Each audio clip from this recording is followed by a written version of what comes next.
ಎಲ್ಲರಿಗೂ ನಮಸ್ಕಾರ. ಕಿರಣ ಸರಸ್ವತಿ ಯೂಟ್ಯೂಬ್ ಚಾನಲ್ಗೆ ನಿಮಗೆ ಆತ್ಮೀಯವಾದ ಸ್ವಾಗತ. ಆಯುರ್ವೇದದಲ್ಲಿ ಬಿಲ್ವ. ಆಯುರ್ವೇದದ ಪ್ರಕಾರ ಬಿಲ್ವದ ಗುಣಧರ್ಮಗಳು ಹೀಗಿವೆ. ವಾತದ ದೋಷಗಳನ್ನು ನಿವಾರಿಸುವ ಗುಣ ಬೇರಿನಲ್ಲಿದೆ. ಬಿಲ್ವದ ಹಸಿಕಾಯಿ ಕಫ ಮತ್ತು ವಾತ ನಿವಾರಕವಾಗಿದೆ ಹಾಗೂ ಹೃದಯಕ್ಕೆ ಒಳ್ಳೆಯದು. ಇದು ಹಸಿವು ಮತ್ತು ಜೀರ್ಣಶಕ್ತಿಯನ್ನು ಹೆಚ್ಚಿಸುತ್ತದೆ. ಹೊಟ್ಟೆ ನೋವು ಮತ್ತು ಬೇದಿಗೆ ಚಿಕಿತ್ಸೆ ಮಾಡಲು ನೆರವಾಗುತ್ತದೆ.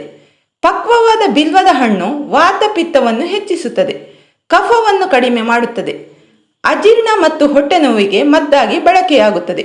ತಿರುಳಿನಿಂದ ತೆಗೆದ ತೈಲವು ವಾತ ನಿವಾರಕವಾಗಿದೆ. ಇನ್ನು ತಲೆನೋವು ಸಮಸ್ಯೆ ಇದ್ದಾಗ ಬಿಲ್ವದ ಮರದ ಒಣ ಬೇರನ್ನು ಅರೆದು ಹಣೆಗೆ ಲೇಪಿಸಬೇಕು. ಚರ್ಮದ ಸಮಸ್ಯೆಗಳು. ದೇಹದ ಚರ್ಮದ ದುರ್ಗಂಧವನ್ನು ನಿವಾರಿಸಲು ತಾಜಾ ಬಿಲ್ವಪತ್ರೆ ರಸವನ್ನು ಪ್ರತಿದಿನ ಮೈಗೆ ಚೆನ್ನಾಗಿ ಲೇಪಿಸಿಕೊಂಡು ಅರ್ಧ ಗಂಟೆಯ ನಂತರ ಸ್ನಾನ ಮಾಡಬೇಕು. ದೇಹದ ಮೇಲೆ ಕುರುಗಳು ಇದ್ದಾಗ ಬಿಲ್ವ ವೃಕ್ಷದ ಬೇರನ್ನು ನಿಂಬೆ ರಸದಲ್ಲಿ ತೇಯ್ದು ಲೇಪಿಸುತ್ತಿರಬೇಕು. ತಲೆಕೂದಲಿನ ಸಮಸ್ಯೆಗಳು. ಬಿಲ್ವಪತ್ರೆ ಕಾಯಿಯನ್ನು ಬೇಯಿಸಿ ನಂತರ ಅದರ ತಿರುಳನ್ನು ತೆಗೆದು ನುಣ್ಣಗೆ ಅರೆದು ತಲೆಗೆ ಲೇಪಿಸಿಕೊಂಡು ಅರ್ಧ ಗಂಟೆಯ ನಂತರ ತೊಳೆಯಬೇಕು. ಇದನ್ನು ದಿನಕ್ಕೊಮ್ಮೆಯಂತೆ 15 ದಿನಗಳ ಕಾಲ ಮಾಡುವುದರಿಂದ ತಲೆಹೊಟ್ಟಿನ ಸಮಸ್ಯೆ ನಿವಾರಣೆಯಾಗುತ್ತದೆ.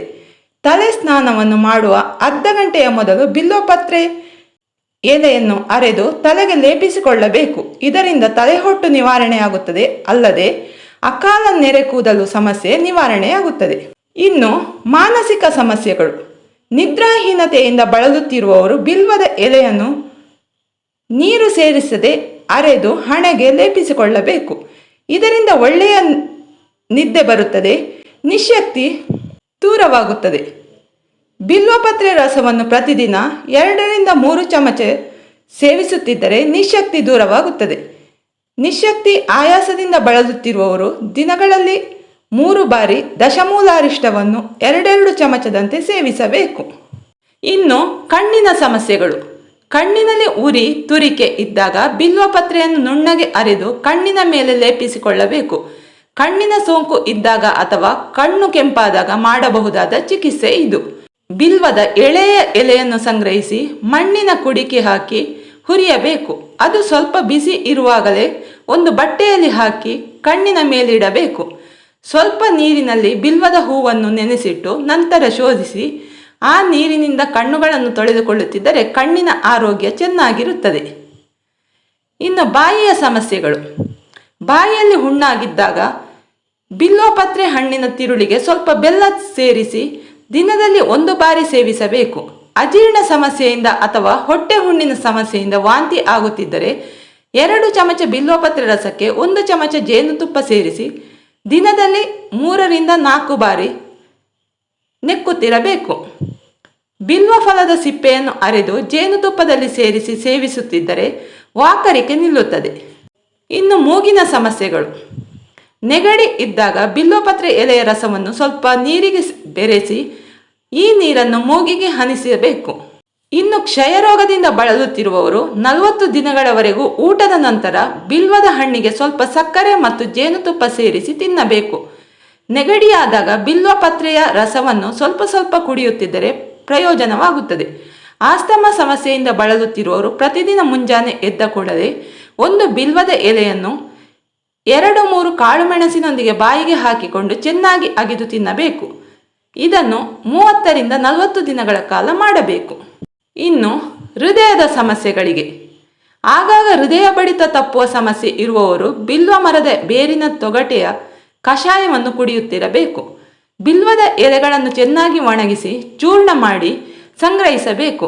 ರಕ್ತದ ಅಧಿಕ ಒತ್ತಡ ಇರುವವರು ಅರ್ಧದಿಂದ 1 ಚಮಚೆಯ ಈ ಚೂರ್ಣವನ್ನು 1 ಬಟ್ಟಲು ನೀರಿಗೆ ಸೇರಿಸಿ ಕುದಿಸಿ ತಣಿಸಿ ದಿನದಲ್ಲಿ 2-3 ಬಾರಿ ಕುಡಿಯುತ್ತಿದ್ದರೆ ಪ್ರಯೋಜನವಾಗುತ್ತದೆ. ಹೊಟ್ಟೆಯ ಸಮಸ್ಯೆಗಳಿಗೆ. ಬೇದಿ ಮುಂತಾದ ಹೊಟ್ಟೆಯ ಸಂಬಂಧಿ ಸಮಸ್ಯೆಗಳಿದ್ದಾಗ ಪ್ರತಿದಿನ ಬೆಳಗ್ಗೆ ಮತ್ತು ಸಂಜೆ ಸ್ವಲ್ಪ ಬಿಲ್ವದ ಹಣ್ಣನ್ನು ದಾಲ್ಚೀನಿ ಪುಡಿಯೊಂದಿಗೆ ಕಲಸಿ ಸೇವಿಸಬೇಕು. ಸಮ ಪ್ರಮಾಣದ ಬಿಲ್ವದ ತಿರುಳು ಮತ್ತು ಎಳ್ಳನ್ನು ಅರೆದು ಸ್ವಲ್ಪ ಬೆಣ್ಣೆ ಮತ್ತು ತುಪ್ಪದಲ್ಲಿ ಸೇರಿಸಿ ಸೇವಿಸುತ್ತಿದ್ದರೆ ಬೇದಿ ಸಮಸ್ಯೆಗಳು ನಿವಾರಣೆಯಾಗುತ್ತವೆ. ಬೇದಿ ಅತಿಸಾರದಿಂದ ಬಳಲುತ್ತಿರುವವರು 2 ಚಮಚೆಯ ಬಿಲ್ವಪತ್ರ ರಸವನ್ನು ಸ್ವಲ್ಪ ಜೇನುತುಪ್ಪದೊಂದಿಗೆ ದಿನದಲ್ಲಿ 2 ರಿಂದ 4 ಬಾರಿ ಸೇವಿಸಬೇಕು. ಬಿಲ್ವದ ಹಣ್ಣಿನ ತಿರುಳನ್ನು ಒಣಗಿಸಿ ಸ್ವಲ್ಪ ಸೋಂಪು ಕಾಳು ಸೇರಿಸಿ ಪುಡಿ ಮಾಡಿಟ್ಟುಕೊಳ್ಳಬೇಕು. ರಕ್ತಭೇದಿ ಸಮಸ್ಯೆ ಇದ್ದಾಗ ಈ ಚೂರ್ಣವನ್ನು 1 ಚಮಚೆ ತೆಗೆದುಕೊಂಡು ಜೇನುತುಪ್ಪದಲ್ಲಿ ಸೇರಿಸಿ ಸೇವಿಸುತ್ತಿರಬೇಕು. ಊಟ ಸೇರದೇ ಇರುವವರು, ಹಸಿವೆ ಇಲ್ಲದೇ ಇರುವವರು, ಇಂತಹ ಸಮಸ್ಯೆಗಳಿಂದ ಬಳಲುತ್ತಿರುವವರು 4-5 ಬಿಲ್ವಪತ್ರೆ ಎಲೆಯನ್ನು ಪ್ರತಿದಿನ ಮುಂಜಾನೆ ಬೆಳಗ್ಗೆ ಚೆನ್ನಾಗಿ ಅಗೆದು ತಿನ್ನಬೇಕು. ಇದನ್ನು 3 ದಿನಗಳ ಕಾಲ ಮಾಡಿದರೆ ಸಾಕು. ಗಾಯ, ಹುಣ್ಣು ಮುಂತಾದ ಸಮಸ್ಯೆಗಳಿಗೆ ದೇಹದ ಮೇಲೆ ಗಾಯವಾಗಿ ಅದು ಕೊಳೆಯುವ ಸ್ಥಿತಿ ತಲುಪಿದಾಗ ಆ ಜಾಗದಲ್ಲಿ ಬಿಲ್ವಪತ್ರೆಯನ್ನು ಅರೆದು ಲೇಪಿಸಿ ಹಚ್ಚಿದರೆ ಬೇಗ ಗುಣವಾಗುತ್ತದೆ. ಸುಟ್ಟ ಗಾಯದ ಮೇಲೆ ಬಿಲ್ವಪತ್ರೆ ರಸವನ್ನು ಲೇಪಿಸುತ್ತಿದ್ದರೆ ಬೇಗ ಮಾಯವಾಗುತ್ತದೆ.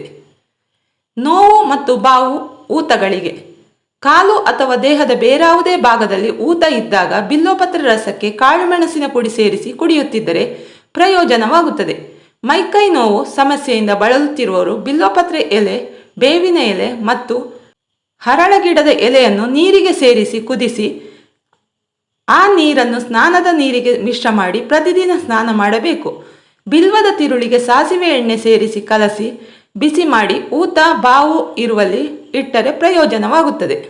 ಇನ್ನು ಮಧುಮೇಹಕ್ಕೆ ಬಿಲ್ವಪತ್ರೆ, ಮಧುನಾಶಿನಿ, ಬೇವಿನ ಸೊಪ್ಪು, ನುಗ್ಗೆ ಸೊಪ್ಪುಗಳನ್ನು ಸಮ ಪ್ರಮಾಣದಲ್ಲಿ ಸೇರಿಸಿ ನೆರಳಿನಲ್ಲಿ ಒಣಗಿಸಿ ಚೂರ್ಣ ಮಾಡಬೇಕು. ಇದಕ್ಕೆ ಒಣಗಿಸಿದ ಹಾಗಲಕಾಯಿ ಚೂರ್ಣ ಮತ್ತು ಹುರಿದ ಮೆಂತೆಯ ಚೂರ್ಣವನ್ನು ಸಮ ಪ್ರಮಾಣದಲ್ಲಿ ಬೆರೆಸಿ ಇಡಬೇಕು.